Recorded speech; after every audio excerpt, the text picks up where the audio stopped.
Good morning, United States. Good evening, India, and good afternoon, rest of the world. To present here in Facebook and YouTube Live, I, Rudranarayan Das, take this privilege to warmly welcome you all to World Human Sciences and Management Conference 2021-22, invitation to global dialogue on agnotological context, disciplinary practices of social science and policy frames, and initiative towards think time and rethink episteme. Distinguished participants, partakers, it is a glorious moment to extend my warm wishes on behalf of Center for ADIVASI Research and Development, Odisha. As this international conference is built with the intent of active and interactive learning and discussion, organized by Center for ADIVASI Research and Development in collaboration with Indian Institute of Management, Sambalpur, Central University of Odisha, Koraput, and Ravenshaw University, Cuttack, Odisha. On behalf of Center for ADIVASI Research and Development, I extend my heartfelt gratitude to our patrons, Professor Dr. Sanjay Kumar Naik, respected Vice Chancellor, Ravenshaw University, Professor Mahadev Joysar, Director, Indian Institute of Management, and Professor Sarath Kumar Palita, Vice Chancellor, Central University of Odisha. The convener of this virtual conference are eminent Indian historian, Professor Chandi Prasad Nanda, and eminent policy activist, writer, and philanthropist, Mr. Charudar Panigrahi. Ladies and gentlemen, the main outcome of this conference is to come up with a national and international framework for the education system in future. The crux of this conference will be the use of digital technologies such as artificial intelligence, augmented reality, and virtual reality that is being increasingly adopted after the outbreak of COVID pandemic. We hope this conference would help the students, faculties, researchers, and all to expand their mental horizon and help the education system to adopt the best in future. Dear friend, let me say something about the Center for ADIVASI Research and Development. So CARD is a leading research-oriented institution promoting ethnographic, empirical, and evidence-based research for engaging in addressing the challenges that 21st century globe is facing today. The prime agenda of this institution is to come up with potential policy solutions for social change while believing in the idea of debate, dialogue, discussion, and with expertise experiencing in education. The institution focused on marginalized communities and work for their livelihood to protect the nature, culture, language, and identity in particular. The age of modernity has witnessed that change is the only constant phenomena for societal purpose to enhance knowledge. Our information work for them is methodical and avoid paradoxically framework, which is neglected so many centuries from theory to become practice. Our center believes in the concept of social marketing, which is seriously looking for non-profit marketing and builds new social entrepreneurship for check and balance mechanism to glorify generations to come. Center for ADIVASI Research and Development come to solve with the holistic approach of critical thinking in the education system to fill the gaps and to plan accordingly for the voiceless communities. Dear friends, in today's evening gives me tremendous contentment to introduce the most esteemed personality of today's symposia is none other than Professor Sudarshan Mishra. Dr. Mishra joined Ravenshaw University as a reader in the year of 2011 and elevated to professor in the year of 2019. He completed his PhD from Utkal University, Bhubaneswar in the year of 2004 in the area of open and distance learning. He has more than 2 decades of experience in teaching, research, and administration. Professor Mishra teaches research methodology, educational technology, assessment in education, and sociology of education. Professor Mishra's core research area include elementary education, assessment in education, and the educational technology. Professor Mishra served in many international national level organizations in various capacities such as KMUTT Bangkok and IGNO and UNESCO Chair, New Delhi, National Council of Educational Research and Training, New Delhi, National Institute of Educational Planning and Administration, New Delhi, and Army Institute of Education, Delhi Cant. While working in KMUTT Bangkok and IGNO UNESCO Chair, New Delhi, Professor Mishra was closely associated with late Professor B.K. Pasi in studying areas like thinking skills and open and distance learning. Professor Mishra has more than 60 publications, which include publication in journals of national and international repute, book reviews and book chapters, apart from teaching and research. In the present university, Ravenshaw, Professor Mishra is also hold the position of Controller of Examination in charge. So welcome Professor Mishra to World Human Sciences and Management Conference. Here we are listening the emerging minds of 21st century and explore their ideas in front of our audiences. As you know that we are live in Facebook and YouTube, and your topic is as suggested by you is qualitative research methodology in social science research, and which will be definitely be an eye-opening session for all of us. With this note, I stop here and invite Professor Mishra to initiate his talk. Over to you, Professor Mishra.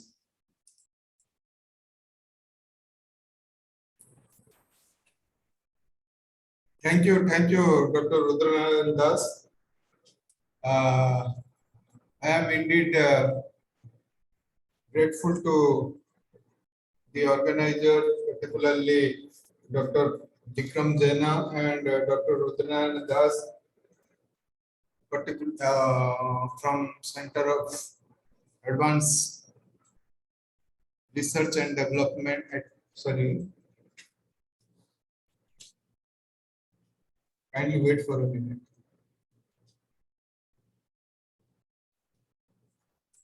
Okay. Yes, Please. I'm thankful to the management of Center for ADIVASI Research and Development, particularly Dr. Rudranath Das and Dr. Vikram Jaina, for inviting me to this World Human Sciences and Management Conferences. And I'm really grateful to the organizers that this may be the only organization who have been providing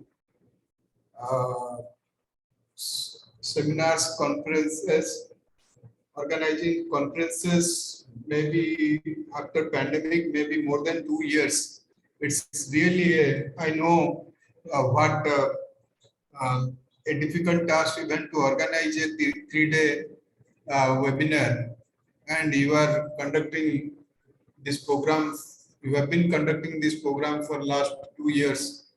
Definitely, it's a Herculean task, and really it is. I went through the speakers, and all the speakers are your expert in their own field, international member of international repute, and if you compare them, I am very young so far as expertise is concerned in the field of research, and that is why I am very grateful to the organizers. And I was given the topic, that is qualitative methodology in social science research. And to begin with, we will first discuss about what is the meaning of qualitative research. Then sometimes, particularly when we are in school or in colleges, we compare ourselves whether we have done better or worse. We compare with the group. when we suppose we got 90 out of 100 marks, sometimes we are not happy even getting 90 marks because the group, my peer group students might have got 95, 96 marks. That is why I am not happy. So we always compare with the group. So in order to know more about qualitative research, we compare it with the quantitative research. So broadly, if we see the approach, we can classify the research into two categories, two approaches. One is quantitative approach and the other one is qualitative approach. You see, research is a very systematic activity, and we try to solve the problem. So if there is a problem and if we want to solve this problem, we conduct research and we follow different approaches to solve this problem. And based on these approaches, we broadly classify them as quantitative research or qualitative research. When we solve the problem by using a quantitative approach, we formulate hypothesis, we test the hypothesis, and we come out with a solution. We have a theory, and this theory develops hypothesis. From this theory, we develop hypothesis, and from the hypothesis, we test the hypothesis. And by testing, either we reject the hypothesis or we accept the hypothesis. And we try to express the findings in terms of figures, in terms of numbers, in terms of percentage and other statistical techniques. By contrary, when we go for a qualitative approach in research, we study the phenomena as a whole. We go in a reverse direction. That means we generate theory. We follow an inductive approach. We select a phenomena, then we study the phenomena, and we study the phenomena in a holistic way, rather than numerical analysis of the data. So in qualitative research, we do in-depth study. So it is an in-depth understanding about the phenomena. Let us give an example. For example, recently in 2009, 2010, from 2010, government has implemented free and compulsory education. So this is a fundamental right. So already 11 years have been passed, and there is one of the clauses of Right to Education Act is 25% reservation of seats in private schools. Now, already 10 years have been passed. We can conduct a quantitative study whether this 25% of reservation of seat have been followed truly or not. We can do a quantitative study. So we can go to different private schools, see their records. We can find out how many students have been admitted in class 1, and we can find out the percentage of students from EWS, economically weaker section of the society. So we can do a quantitative study. The same study we can follow a qualitative approach.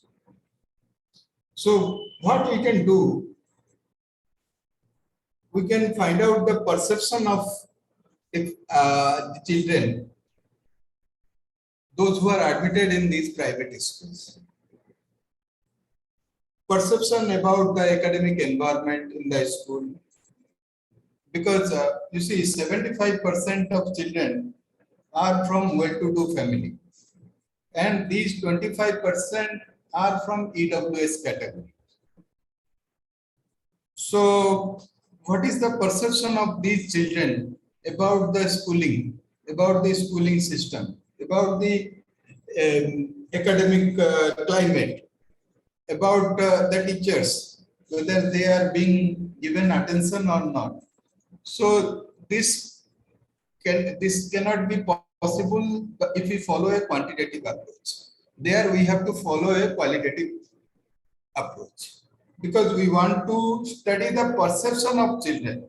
We want to develop a an in-depth understanding about the phenomena through students' perspective.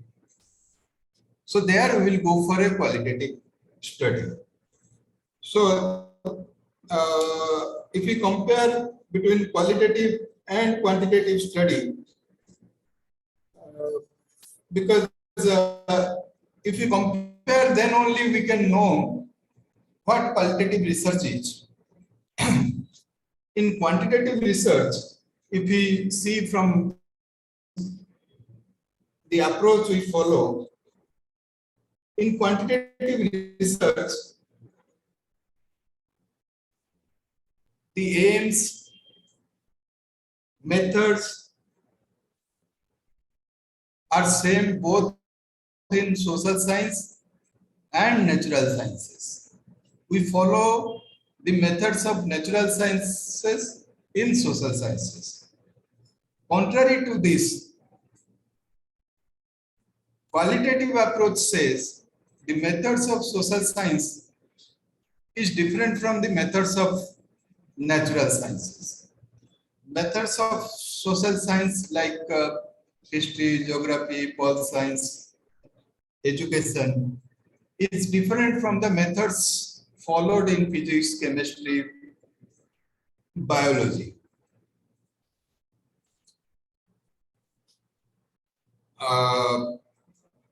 So in quantitative research, human being or the subjects are considered as objects, like in physical sciences or life sciences.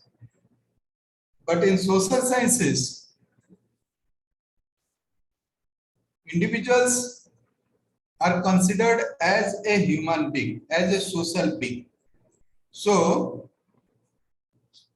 the research approach in social science is different from the natural sciences. And during 17th century, 18th century, in 19th century and early 20th century, we were following mostly quantitative research. And we have equated the research in social science with the research in your natural sciences. So we call it positive sciences. So social science, Durkheim, Emil Durkheim in sociology called sociology as a positive science. Means like in physics, chemistry, society can also be studied objectively. So later on, it was felt that the societal context must be taken care of while doing research. The same individual may behave differently in different contexts. So behavior of individual is context specific, is temporal, time specific. So it cannot be studied objectively. So there came the qualitative research. So human behavior in qualitative research, it is based on certain basic assumption, that is human behavior is contextual. Contextual in the sense contextual with respect to social, contextual with respect to historical, contextual with respect to temporal. So time, space, society. So everything plays a matter while doing qualitative research. And in quantitative research, what we do, we test the theory. Purpose is not to theory building, purpose is to theory testing. But in qualitative research, the purpose is theory building. So meanings are constructed by the participants. So here, theory is tested by the participants. That is why quantitative research is very objective in nature, whereas qualitative research is very subjective in nature. The perception of individual is very objective in quantitative research, whereas in qualitative research, perception of individual is very subjective. And participants and researchers are very much biased in qualitative research. If we see from the point of view of how the findings are explained in quantitative and qualitative research,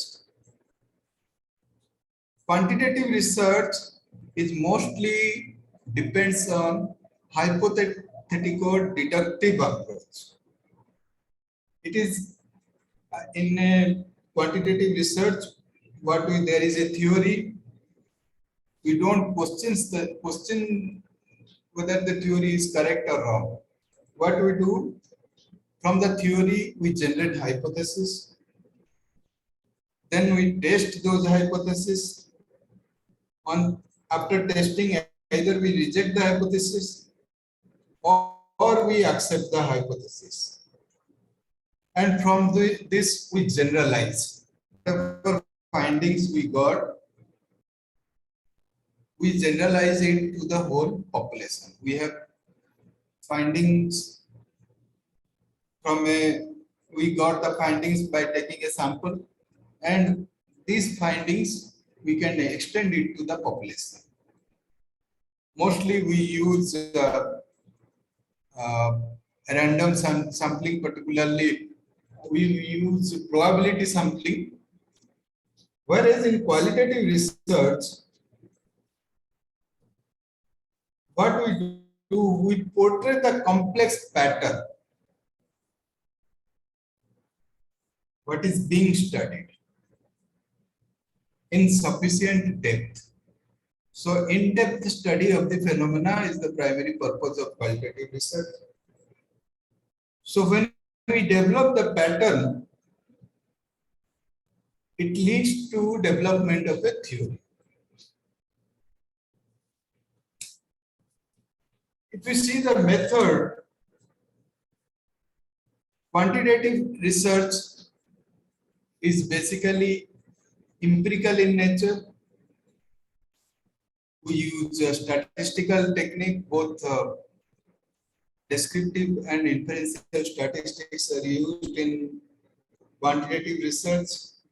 We use different measuring instruments like scale, test, questionnaire, checklist.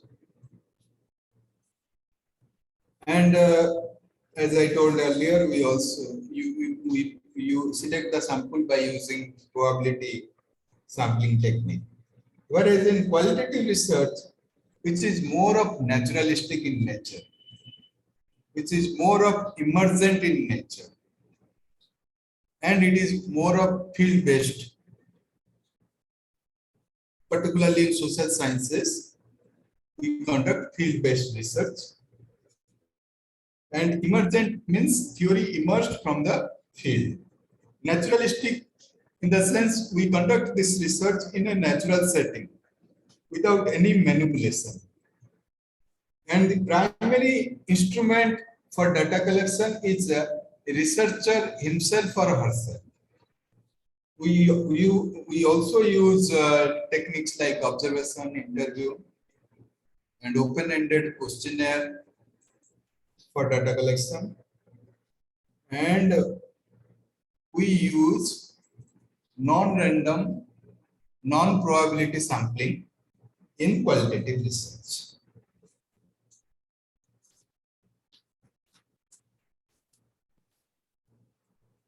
If you see the values we give in research approaches, quantitative research is value-free research.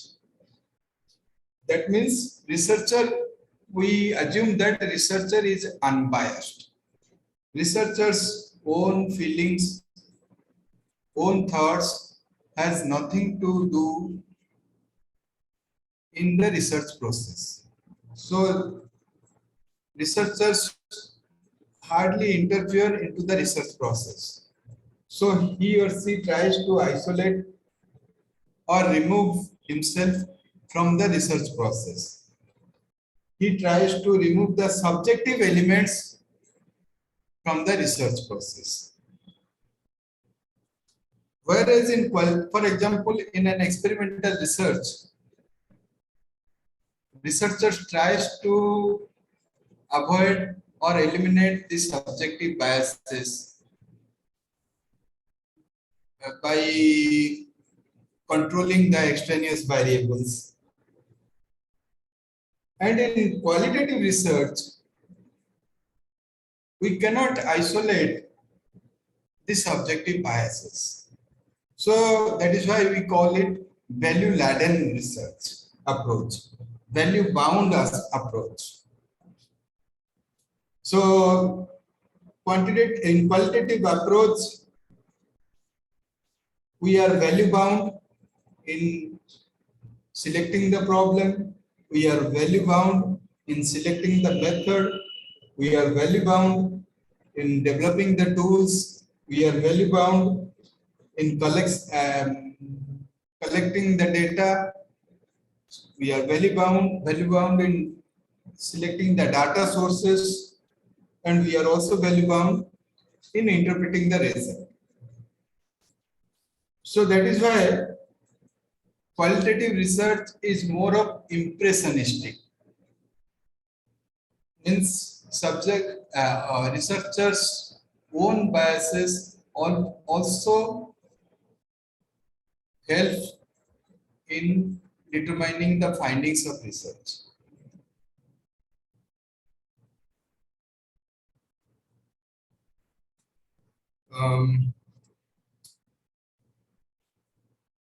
That is why qualitative research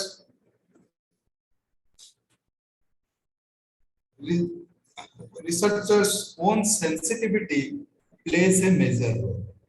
Sensitivity means how he or she is sensitive to present the world.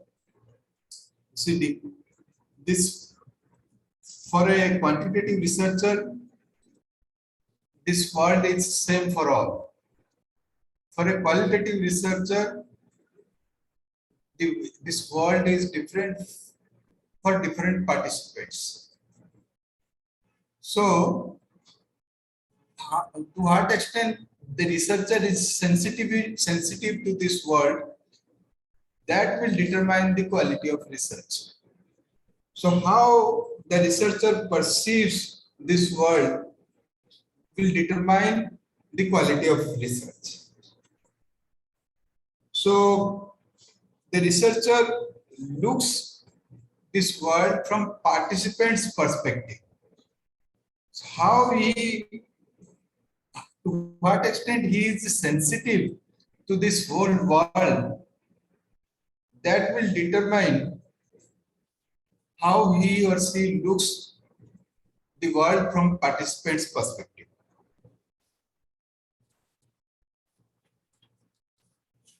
So in nutshell, we can say that quantitative research, we can generalize the findings, whereas in qualitative research, we cannot generalize the findings. The purpose is to study in depth, to contextualize the findings. We can at the most, we can replicate the findings in the similar context. In quantitative research, we predict the behavior of individual, whereas in qualitative research, we interpret the behavior of the participants. So in quantitative research, it is more of causal explanation. We always go with an assumption that there is an effect. If there is an effect, there is always a cause. So there is a one-to-one relationship between cause and effect. Whereas in qualitative research, we don't see the cause-effect relationship by controlling the other extraneous variables. We see the phenomena as a whole. So we see the holistic perspective of the phenomena.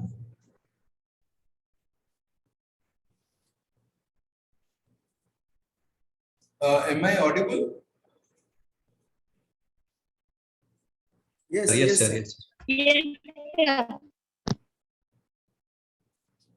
So, in quantitative research, we start with theory and we test the theory. We accept or reject the theory, whereas in qualitative research, we may create theory. And this theory is grounded from the data. We follow an inductive approach. We go from particular to general. We see the phenomena, and from this phenomena, we generate a theory.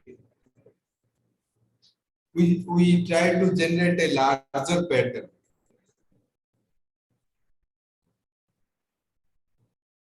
So, if you see the from epistemological perspective, quantitative research, in quantitative research, reality is very objective. Same for all the participants. That is why we describe in terms of number, frequency, percentage. Whereas in qualitative research, reality is contextual, temporal, depends upon the situation. So, quantitative researcher sees this world as stable, permanent, whereas qualitative researcher looks this world which is changing, which is not stable.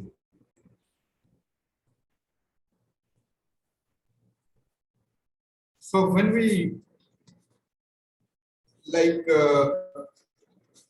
in quantitative research, we try to establish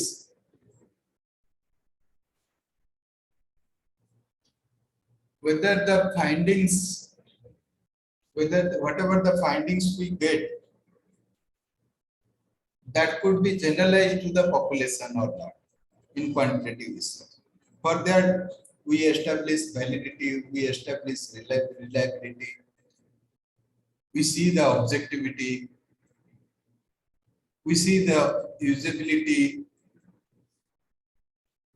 But in qualitative research, similar to quantitative research, we may not generalize the findings, but we can find out the credibility of our research work. For example, in a quantitative research, we ensure when we develop a tool, we through try out, we ensure whether the tool measures what it intends to measure. So that is, in quantitative research we call is internal validity. Whether the tools which is used for measuring the variables is trustworthy or not. In the same way, in qualitative research, tools are not standardized. So, and tools are very subjective, means, and it is changeable.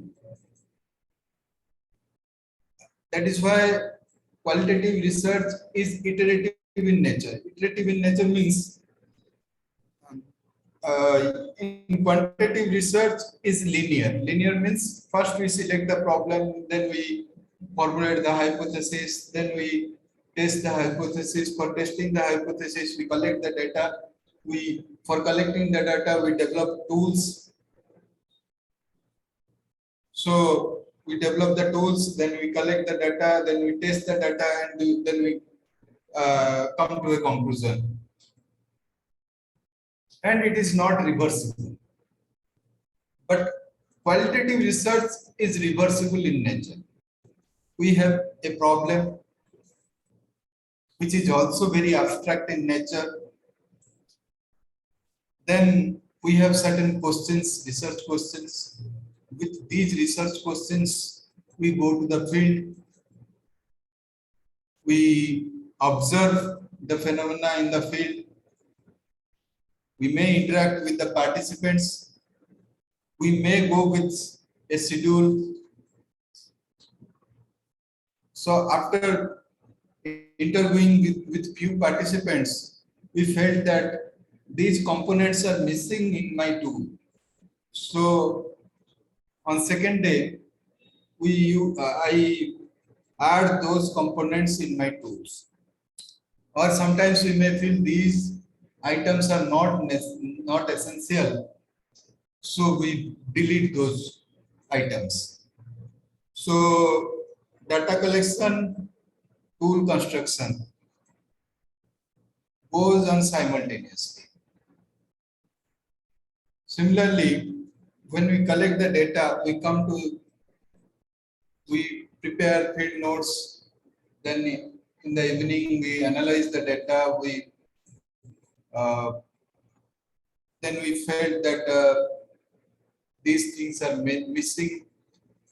Then on second day we try to, so data collection, test construction, data collection, data analysis, these are simultaneous process, iterative in nature, reversible in nature, means we can go forth and go back.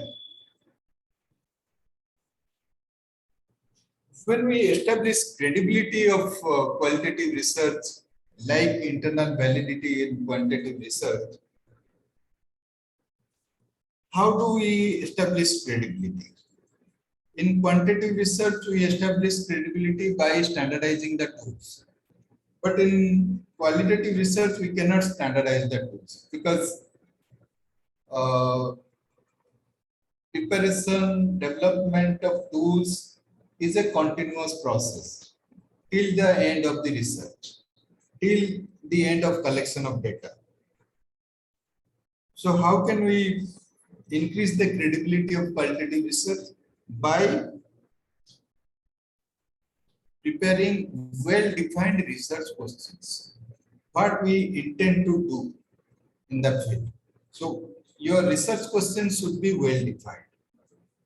We should be thorough. We should be thorough about what appropriate methodology we should follow. So that will increase the credibility of our research. In order to use appropriate methodology, in order to formulate well-defined research question, we should thoroughly review the literature. That will give insight what to do in the field. And we should also maintain certain ethical standard while doing research. And we can also cross-check the data sources while collecting the data. We can ask the same question to different we can collect the data from different sources. For example, same questions may be asked to different participants.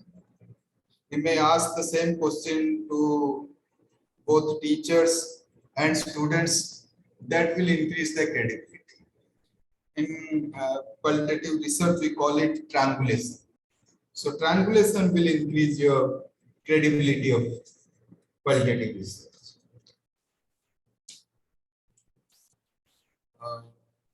So one way to increase the validity of quantitative research is to standardize the tool. In order to know whether the findings of the research could be generalizable to the population or not, for that in quantitative research we establish external validity, the extent to which the findings of the research could be generalizable.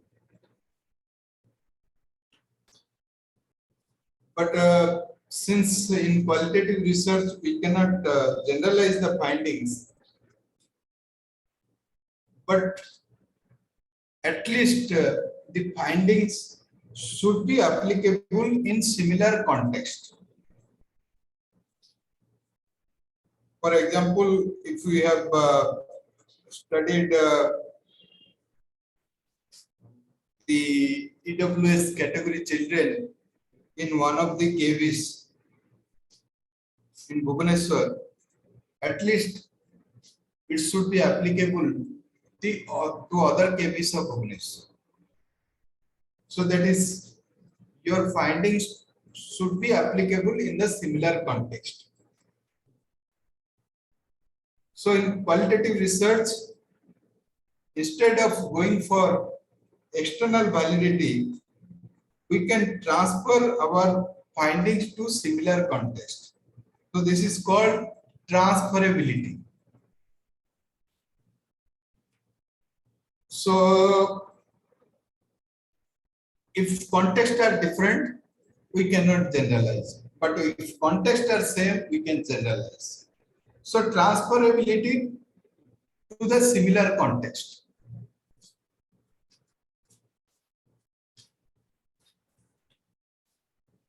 Third thing in quantitative research, what we do, we establish objectivity. Objectivity of tool. Objectivity of tools means it is independent of human perception. In psychology, we use different kinds of tools. We standardize the tools, and one of the criteria in standardization process is we establish objectivity of the tool. Objectivity of the tool means all the individual will perceive the tool in the same way. So it is not context dependent. Human perception are same in every context. So that is your objectivity. So how will you establish objectivity in qualitative research?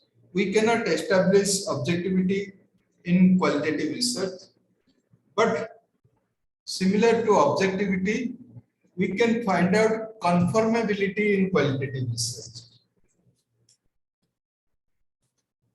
So how will you establish conformability of the qualitative research? By ensuring findings are result of experiences and ideas of informants. So it is not the result of literature not the findings are not the result of researchers' perspective, researchers' biases, own feelings. You see, researchers' own biases is also part of your qualitative research. But if you want to increase the conformability of qualitative research, then what we have to do, we should see that whatever findings we get, whether it is the experience, it is from the experiences of researcher or participants or not. It should not be experiences of researcher, it should be the experiences of the participants or informants. So again, for that, we should have variety of participants. So variety of participants, if you see the perspective of variety of participants, then we can make triangulation. We can cross-check the perceptions. That way it will increase the conformability. So that way we can establish objectivity in qualitative research.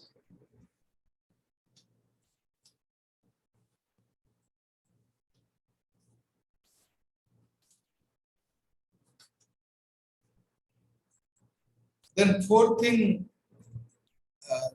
one is in quantitative research.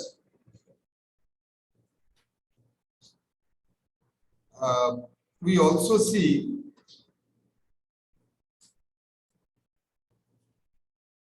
the consistency in your research findings. Consistency in your research finding, that is your reliability. Whatever tools you have developed, whether the tool is reliable or not, the findings are reliable or not, means the same findings we can get in different context or not. If I am generalizing the findings, that means the findings are reliable. Similar terminology is used in qualitative research, that is dependability. Dependability means whatever the findings we got, if the work is repeated in the same context, shall we get the same result?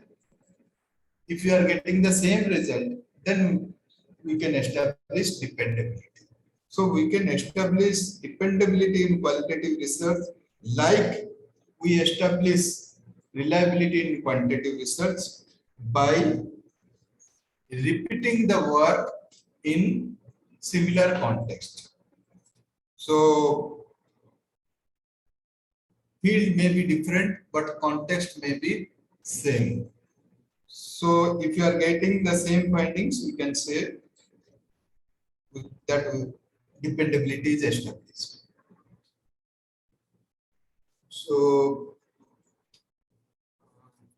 this way we can establish dependability, transferability, credibility in qualitative research.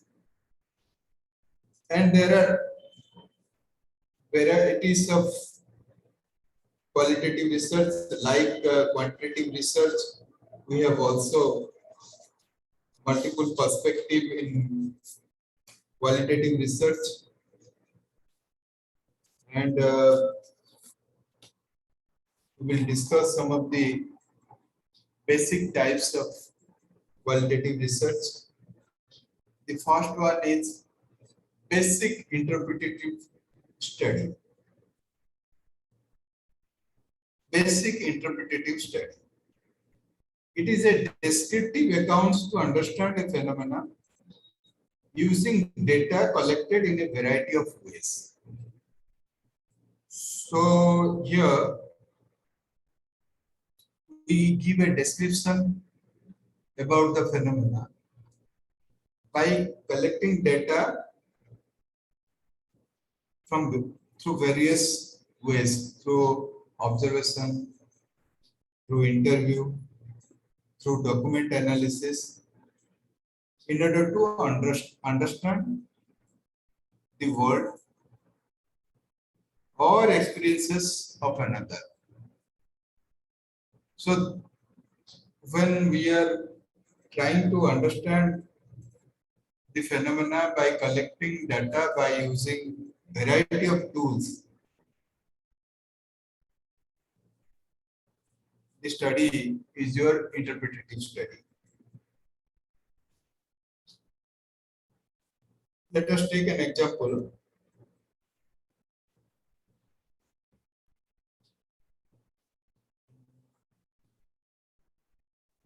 At school level,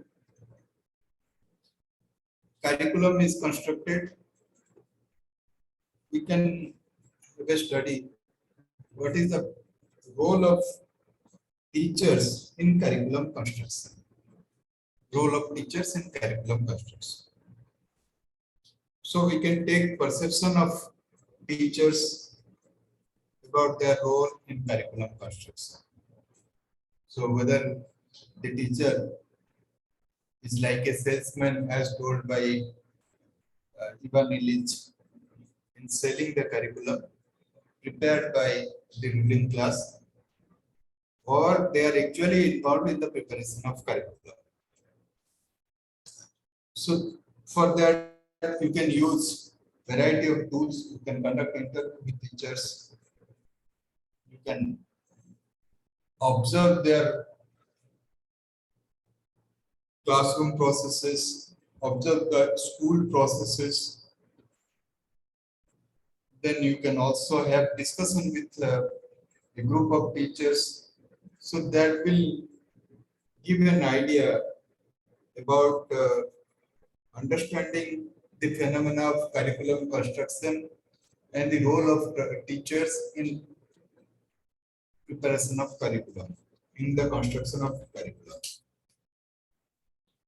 So this is interpretative study. The second one is in qualitative research is case study. So in case study is an in-depth study of a particular case. So sometimes we also call ethnographic case study, and it focuses on single or multiple units. So unit could be an individual, unit could be a group, unit could be an institution, unit could be an organization, unit could be a program. This is an in-depth study of a particular case. So someone wants to conduct a case study of Amitabh Bachchan. Someone may conduct a case study of an organization, Ravenshaw University. Also can conduct a case study of a program. Suppose mid-day meal program scheme, we can also conduct a case study. It is the detailed description and understanding about the unit, about that particular case. And case should always be a deviant unit. Deviant unit in the sense it should be either extreme case or a typical case. We should not consider a mediocre case. Suppose one should not conduct a case study of Sudarshan Mishra because he is a mediocre person. But if a teacher has some extraordinary qualities, have got some award recognition at national level or international level, then then one can conduct a case study of that individual. So that will give an insight about the particular case. So to understand the case as a whole, we use different methods, different tools. We may use photographs, we may use interview, we may use uh, observation. We may use collect data. We may interpret the archives.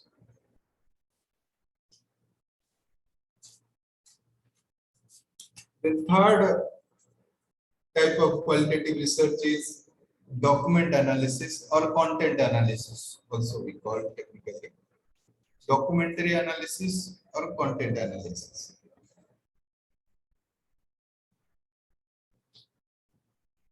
It is the analysis of content, analysis of document.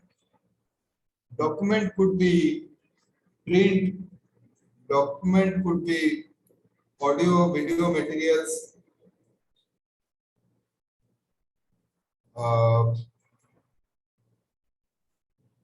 and document these audio, video materials may be collected from the participants or may be available in library. We can do content analysis. Sometimes we use quantitative approach in analyzing the content. Sometimes we use qualitative approach in analyzing the content. Then we have also ethnography, which is widely used in anthropological research. So ethnography is an in-depth study of natural occurring behavior within a culture or social group. So anthropologists conduct ethnographic studies. You might have gone through a lot of studies conducted in tribal areas, particularly with vulnerable tribes. But in education, we also conduct ethnographic study of a school or a classroom. This is also called ethnographic field research because it is always conducted in field. And we, in ethnographic study, we observe group behavior. And there is no imposition.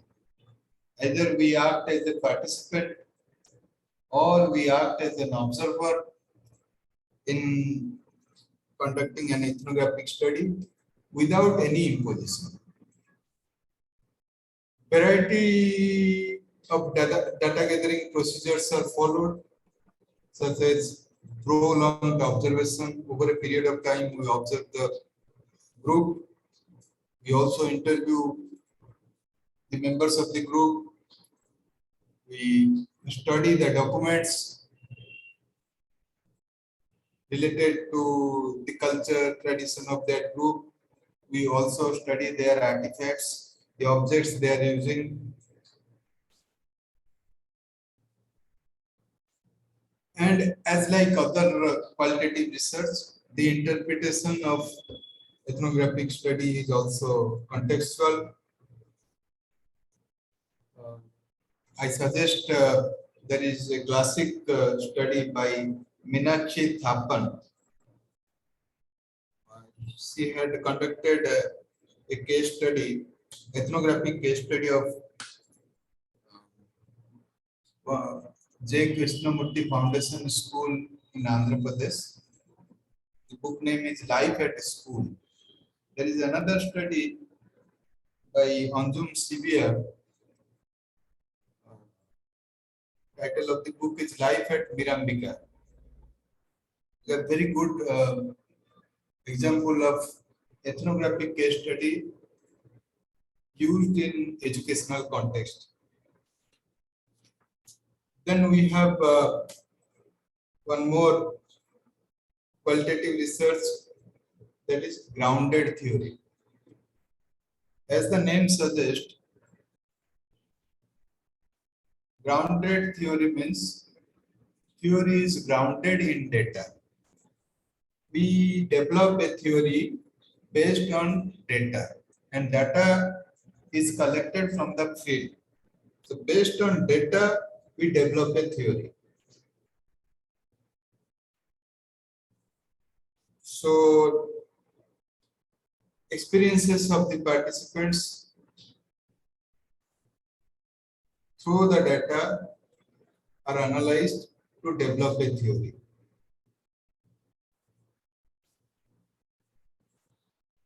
So this experience of the participants through the data, so this data gives insight. This data helps in formulating hypothesis. You don't go to the field to collect the data with a hypothesis. During the process of collection of data, you generate the hypothesis, you generate research questions, and unlike other qualitative research, grounded theory, in grounded theory, it is not compulsive that you should do extensive review of literature before going to the field. Even you don't have any literature, you can also do grounded theory.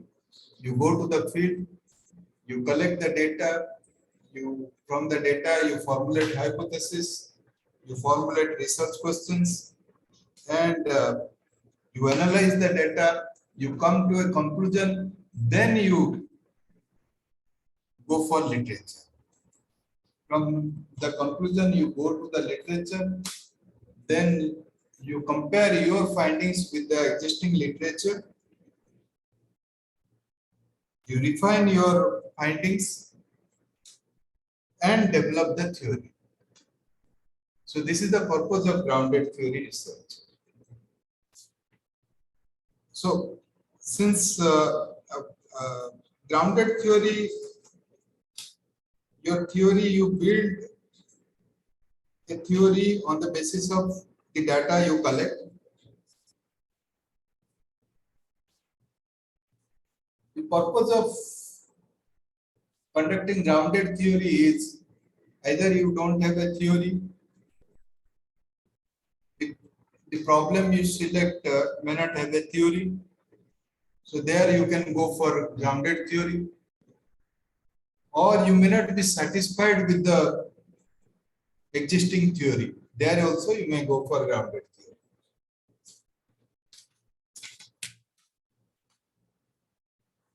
Then there is another type of qualitative research, that is historical research. So in historical research, we study the past, we do research on past events by analyzing documents, artifacts. We also conduct interview with eyewitness, those who are available at that time. That will give an insight about the past events. And the success of historical research depends on accuracy and completeness of the source materials. So researcher must establish the authenticity of the document. If source documents is not authentic, then your findings cannot be transferable. Your findings may not be valid. So you must establish the authenticity of the document. You must establish the validity of the content. In historical research, they are called internal criticism and external criticism. So you must see these two things, the authenticity of the document and validity of the content in historical research.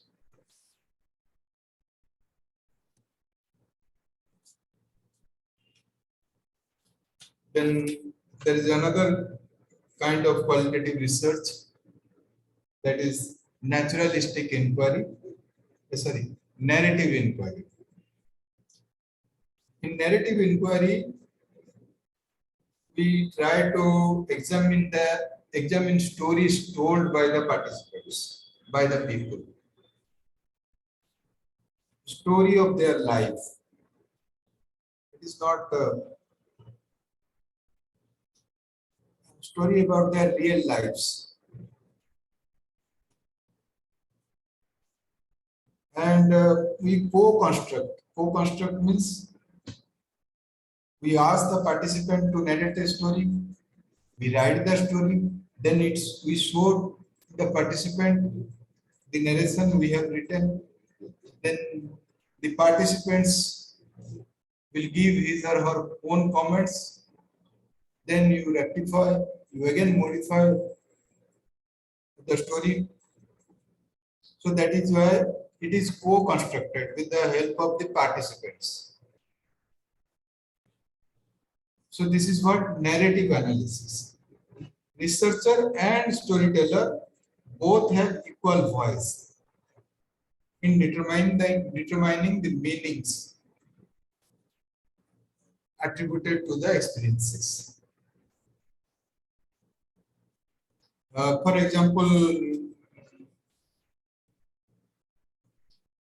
you may ask a teacher, may ask a professor who is retiring about his life experiences.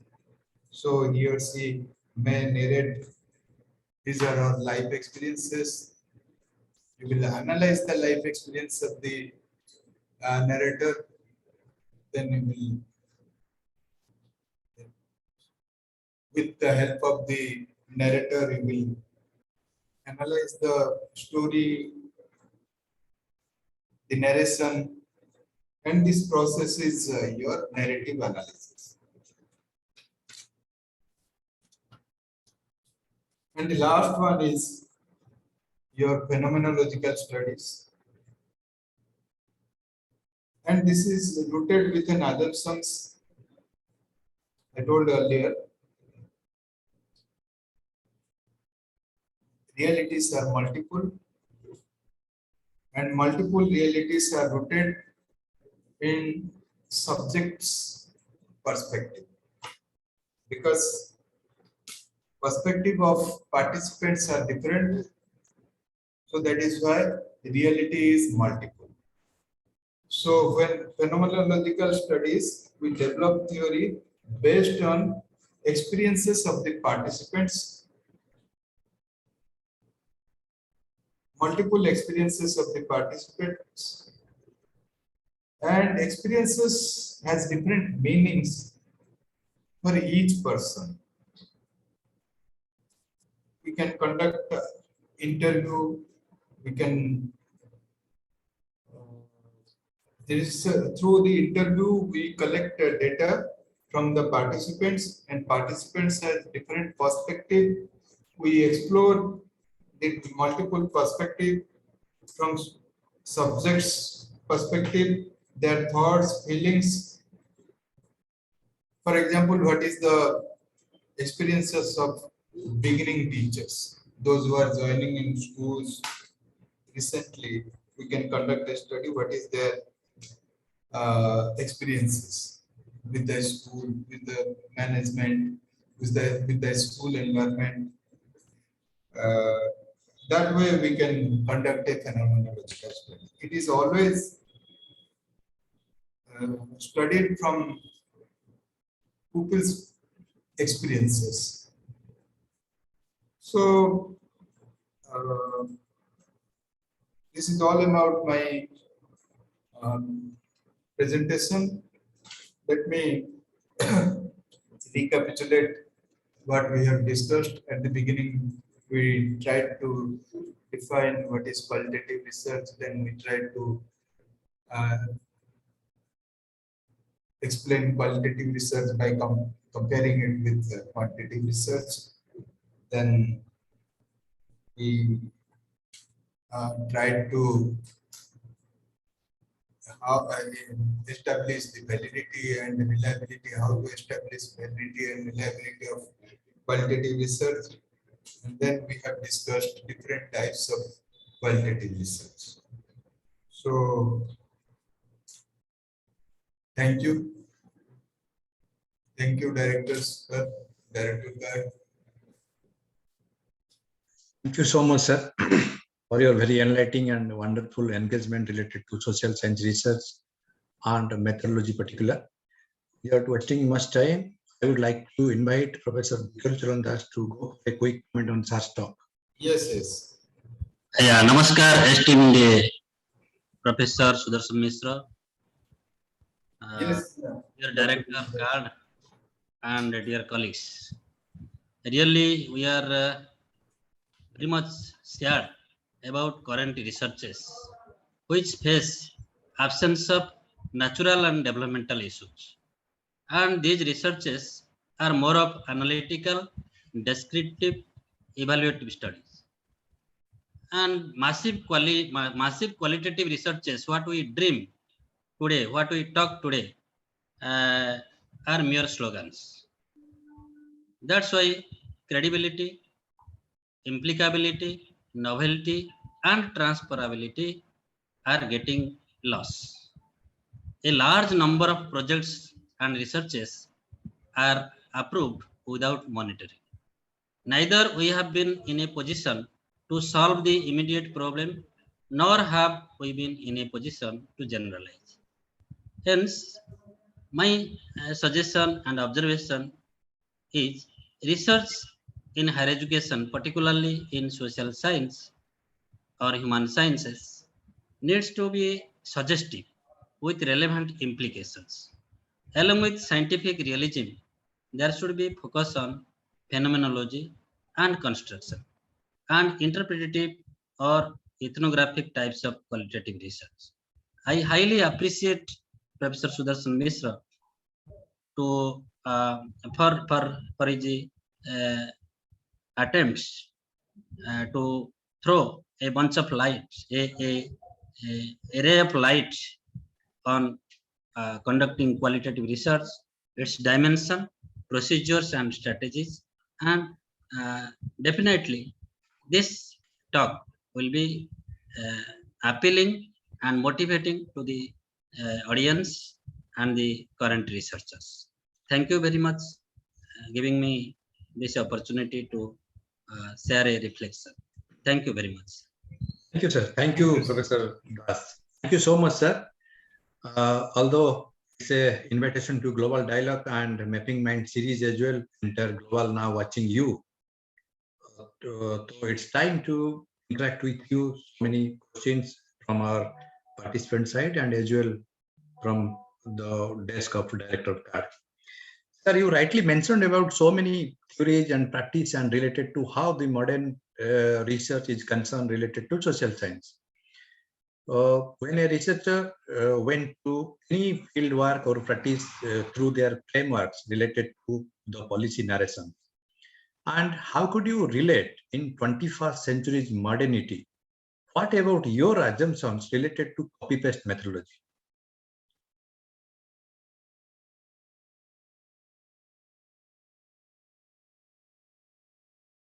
Answer, sir.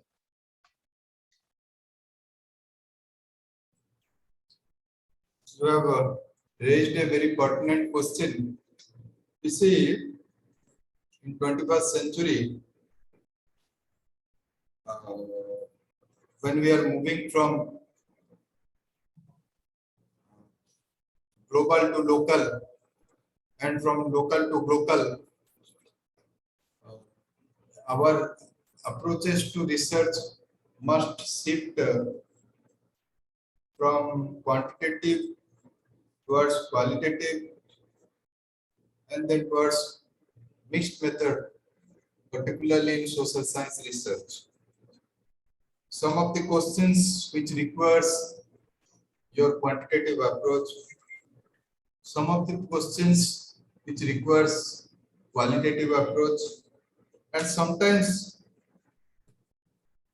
alone quantitative or qualitative approach may not be able to solve the problems.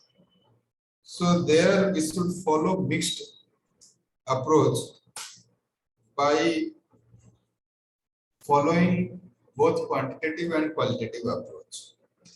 So to my understanding, the recent phenomena which we will, if we want to study in depth about the recent phenomena, then it is always better to go for mixed method approach. So this is the recent development,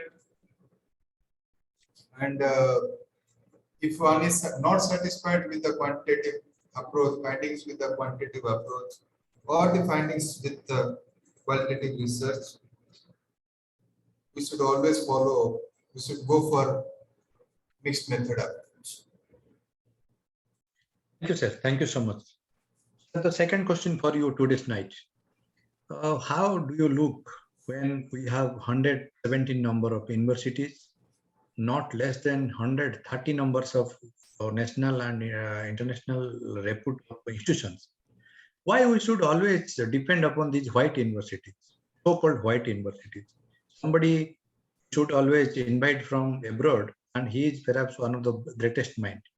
You are one of the finest mind. What I should look and gone through your personality and your own research in terms of the modernity is concerned. In contemporary days, when we look the global South society's problem, how many researchers?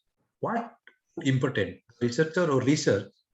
Not even a single researcher's idea discussed in both 29 assemblies, rather in both the houses, the upper house and the lower house. What is the lacuna behind it, sir? Answer, sir.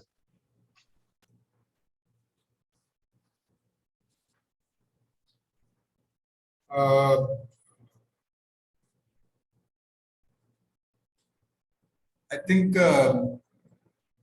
this is a very debatable question, but from my perspective, I can say, except one or two in world ranking of universities, we are nowhere. Except one or two. Within 100, I think Indian Institute of Science is one of the university which comes within 100 of ranking. So when we rank the world organizations, they rank the universities. They rank on the basis of certain criteria, and one of the most important criteria is your research. Where we are lacking.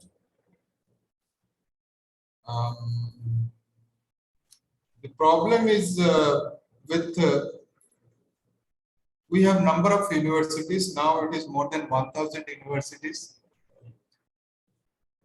and sizable of them are private universities whose major focus is on commercialization, profit making, introducing profit making market oriented courses. There is no scope for research for the faculty members. We have also state universities, we have central universities, we have deemed universities, we have variety of universities. And the budget allocation for education as a whole is 3 to 3.5% of our GDP, out of which majority of the expenditure goes on elementary education, your universalization of elementary education.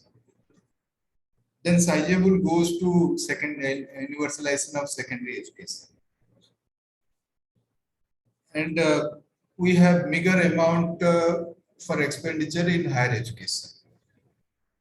And most of it goes towards paying the salary to the teachers.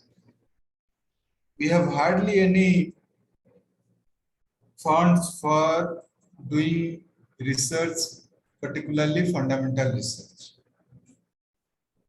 We mostly depends upon few organizations like DST in science or ICSSR.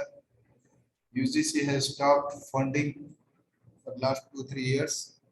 So we don't have much government funding agencies to support research for university teachers or higher education teachers.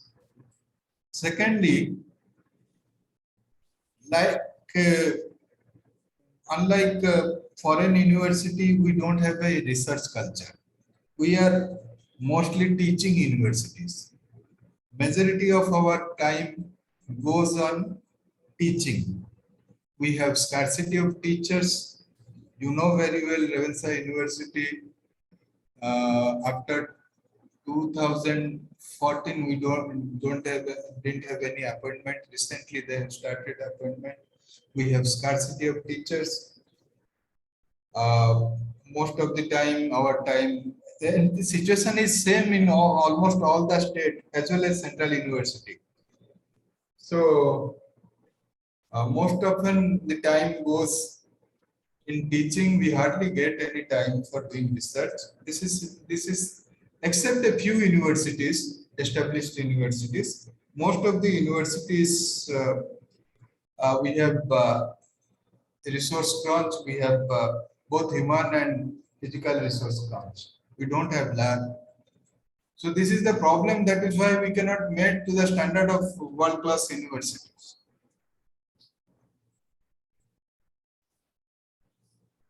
Thank you, sir. Thank you so much. This is the last question for you. So, a idea always conceived within 1 to 2 seconds, and at the same time, the idea conceived within 1 to 2 seconds. When somebody going to do and deal with research, in particular field-based research, what you call it in terms of tour and travel kind of methodology and participatory observations, in particular working with them, not on them. Sir, what is your observation when you go to the field? How do you collect the data? Do you believe this voice, this language, and the mode of talking is theirs, not biased by some others like NGOs, any civil societies, and any other organizations? How do you locate the voices particular from the ground when you start putting or start sourcing, use of sourcing from ground? Your answer, sir.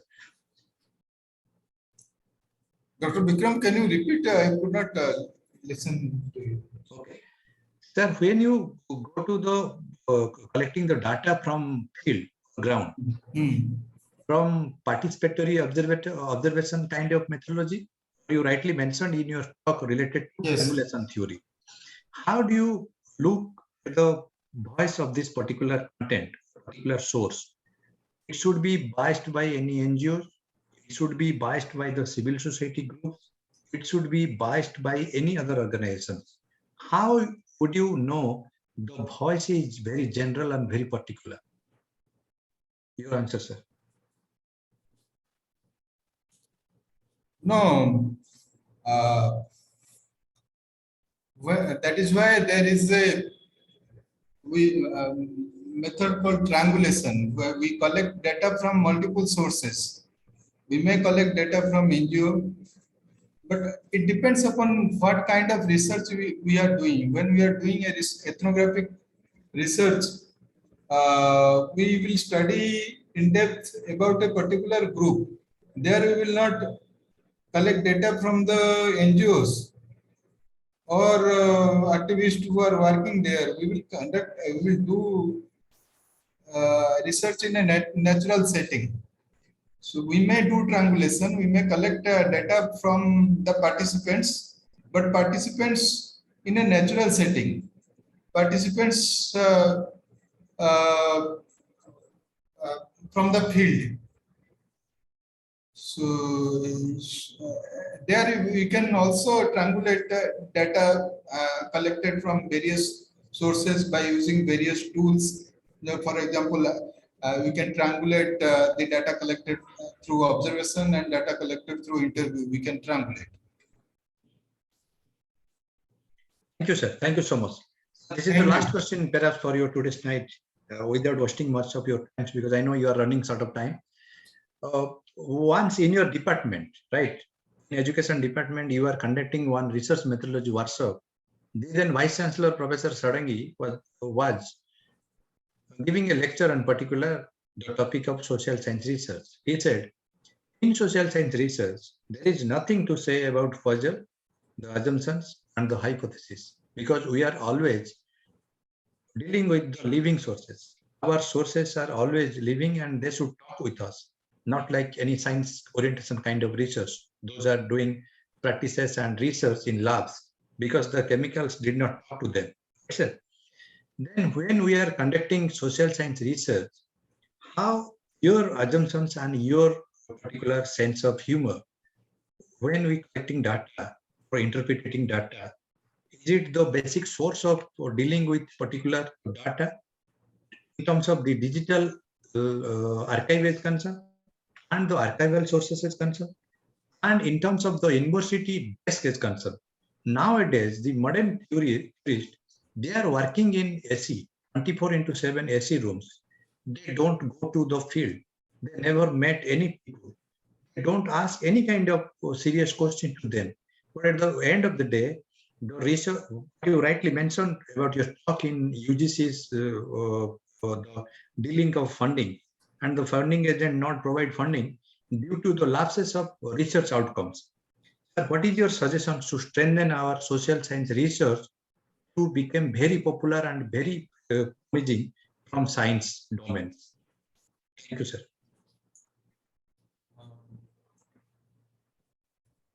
So, within this resource constraint, we have our PhD students, we have our MPhil student, PG students, and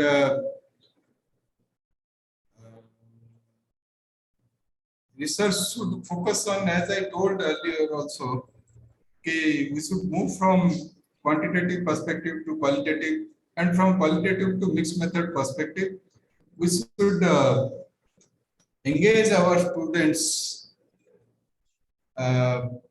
in the critical thinking process. Research should be a part of a professor's life, a teacher's life. And like teaching, research and teaching should go simultaneously. If you want to be a good teacher, you should conduct research. If you want to, if you are not conducting research, then you cannot be a good teacher. You have to update yourself. If you want to update yourself, you have to do research. And as a university teacher or as a college teacher, you have a lot of scope to engage the younger generation in the research work, to engage the young generation in theory building. So they are actually the budding researcher. So it is the duty of a senior professor to engage them fruitfully in conducting research, guiding them in conducting research. And you have rightly pointed out that how could a professor do research by sitting in a AC room?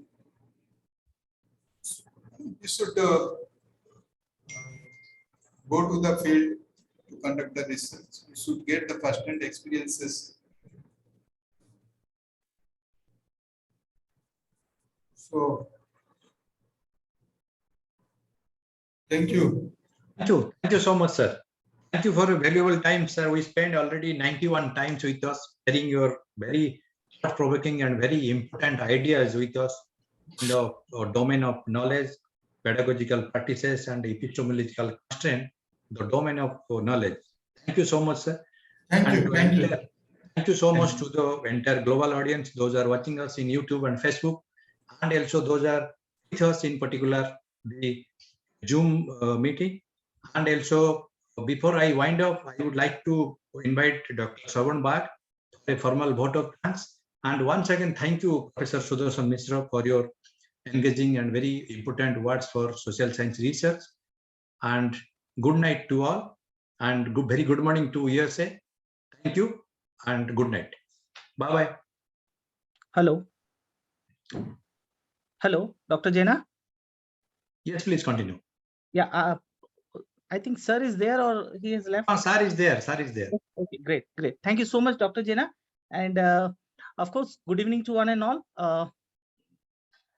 Well, after having such a vibrant discussion, it's really a very tough task for me to propose a vote of thanks, because the way Professor Mishra has deliberated the whole topic and has steered the discussion has absolutely been phenomenal, and I'm sure that all the participants must have been highly benefited from this dialogue. But as we have to follow the decorum and the process, so with this note, let me take this floor to express a deep sense of gratitude and a profound note of thanks to Professor Mishra for accepting our invitation and making it possible to revitalize and re-energize this entire global series dialogue process. And when I say this, I mean it, because as we all know that CARD, which is very much committed to bring a sustained change in the life of common people, particularly to the tribal people. And when it comes to bring such kind of change, we need research, we need some evidence, some concrete documents that could steer this process. And what best could have been done when a experienced and learned person like Professor Mishra is steering this process. And thank you so much, Professor Mishra, for really enlightening us with the vast knowledge and experience that you had, and in fact you are having with your personal visit and conducting research on ground. Let me to also take this floor that as there was a dialogue which was going on just a few minutes back, as proposed by Dr. Jaina, of conducting research in AC chambers and everything. So I must say that I had that opportunity to had a project with Professor Mishra, and I could see and I could say that to what an extent a researcher like Professor Mishra is engrossed with research activities. And probably that was one of the my personal experience when I was so much motivated, and I learned a lot.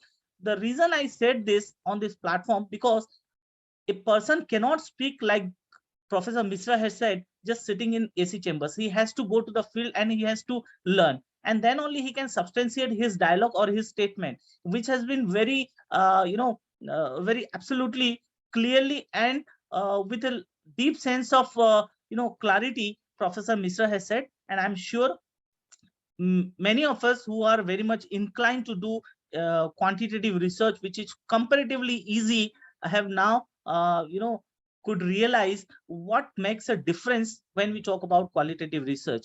And qualitative research, as we all know, that with the changing scenario is getting a momentum, although it was there. And the method that we use to substantiate, that we use to take reference during qualitative research are very much important, as rightly said by Professor Mishra, sharing his experience and notes. So with this note, let me also wind up this dialogue process by once again reiterating that Professor Mishra, thank you so much for accepting our invitation and giving us a new dimension and energizing us to take this global series dialogue ahead. And we will be continuing to look after have your presence, your guidance, and of course your active participation in the days to come, because people like you are the real wealth to this entire dialogue process. So with this note, let me also take this opportunity to express deep sense of gratitude to our partnering institutions like IIM Sambalpur, Ravenshaw University, and Central University of Koraput for taking this entire global series dialogue to a new height, and all our mentors, our advisors, and our active members, our entire input team, who have been very much phenomenal in taking this journey ahead. And last but not the least, the participants. And today we all could see how enthusiastically and interestingly we all waited till the last minute of discussion for such a vibrant topic. And with this note, we on behalf of CARD, in fact, I on behalf of CARD will be looking forward for your presence and participation in the days to come, because we all are committed to bring that sustained change in the life of last common man. So with this note, thank you so much, Professor Mishra, once again, and all the entire participants around the globe for your presence and participation in this dialogue. Over to Dr. Jena. Thank you so much. The meeting is concluded now. Thank you. Thank you so much.